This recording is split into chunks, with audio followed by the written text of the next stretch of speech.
tayo po nga ay napalaya na ng Panginoong Jesucristo. Kasi dati man tayong nakabilanggo Ako dati pong nabilanggo din ng isang mali at pagkakasala, di ba? Nabilanggo din po tayo lahat. At sa pamamagitan po ng kamatayan ng Panginoong Jesucristo, lahat po tayo napalaya sa ating mga kasalanan.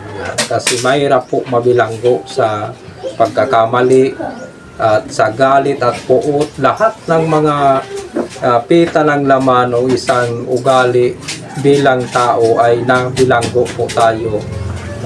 Palamura, nabilanggo ka sa pagmumura. Hindi mo pa alam hindi pa natin alam noon kung ano yung talagang kalooban ng Diyos para sa atin, kung ano yung mali na dapat alisin natin sa ating sarili. So yun po ay pagkabilanggo din po natin sa ating sarili dahil hindi pa po natin maunawaan yung salita ng Diyos. So hindi pa tayo nakikinig at nagpapasakop sa ating Panginoong Hesus. Kaya nung tayo po ay nakaunawa at binigay ang buhay ng ating Panginoong Jesucristo, lahat ng tao ay pinalaya, diba, sa kasalanan. Lahat ng tao ay binuhay muli sa Espiritu o ipinanganak muli sa Espiritu, lahat ng tao. Kasi namatay ng kasama ng Panginoong Hesus at siya ay nabuhay sa ikatlong araw, nabuhay din po tayo. Kaya ibig sabihin na pinanganak na po tayong muli sa Espiritu, lahat ng tao. Inalis na yung kasalanan.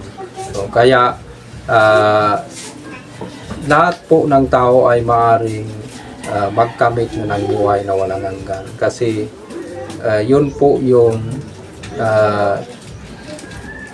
gusto ng Panginoong Jesucristo. Lahat po tayo ay maligtas. Diba? Sa pagkabilanggo ay palayain.